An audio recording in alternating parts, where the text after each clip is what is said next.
Hello, beautiful souls. Welcome back to No Limits, where we uplift and guide you towards a more fulfilling and balanced life. I'm your host, Amanda Haynes. If you're new here, welcome. Happy to have you. Don't forget to hit that subscribe button and give this video a thumbs up if you find it helpful. Not only does this help our channel reach more viewers like you, but it also helps you to magnetize and attract to you more of what you'd like to experience. Okay, so today we're diving deep into a topic that's crucial for personal growth and resilience, and one that I found literally transformative along my journey, and that's frustration tolerance. I first heard about this concept watching a video by Layla Hormozi, I think that's how you say her name, where she was talking about a trait that wealthy people have managed to build or happen to have a high amount of when it comes to navigating life and success. And of course, I had to know more. So let's explore what it is and how it could be potentially hindering you from different opportunities for growth. Frustration is a natural part of life, but how we handle it can make all the difference in our relationships with people, goals, and our overall life. Frustration tolerance is the ability to manage and endure frustrating situations without letting them overwhelm us. It's how we remain calm, focused, and resilient even when things don't go as planned. People with high frustration tolerance tend to handle stress and setbacks with greater resilience and composure. They are more likely to approach challenges with a problem-solving mindset and maintain their focus and motivation even amidst seemingly unbearable situations.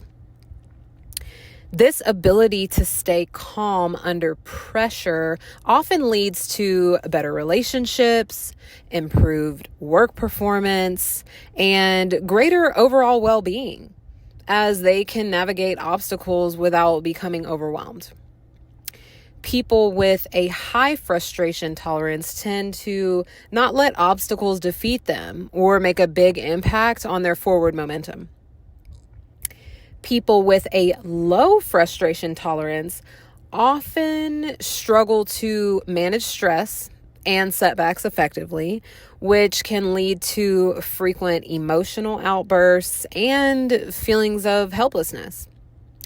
This difficulty in handling frustration can impact their relationships, work performance, and overall well-being, as they may react impulsively or give up easily when faced with challenges.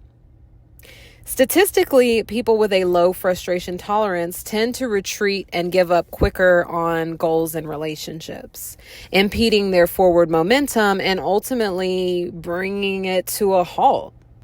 So, how do you know if you have a high or a low frustration tolerance? Here are some examples. Throwing a tantrum over a small setback.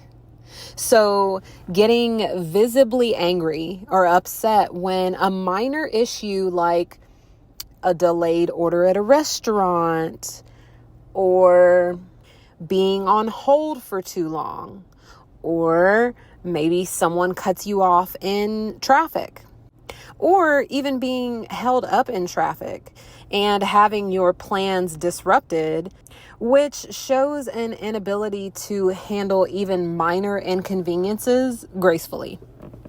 Another example of a low frustration tolerance would be giving up easily.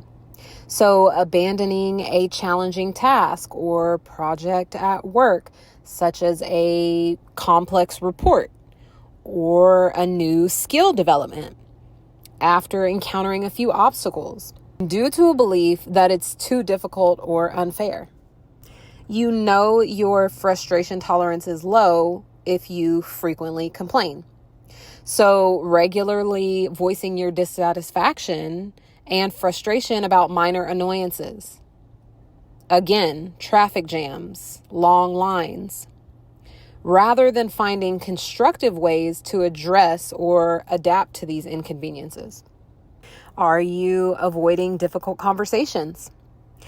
Evading necessary but uncomfortable discussions with colleagues or loved ones because the prospect of confrontation or conflict feels too overwhelming is another way to gauge where you are on the frustration tolerance scale. You might have a low frustration tolerance if you're impulse spending. So making impulsive purchases or decisions as a way to alleviate frustration or stress, such as buying unnecessary items after a stressful day instead of dealing with the underlying issues.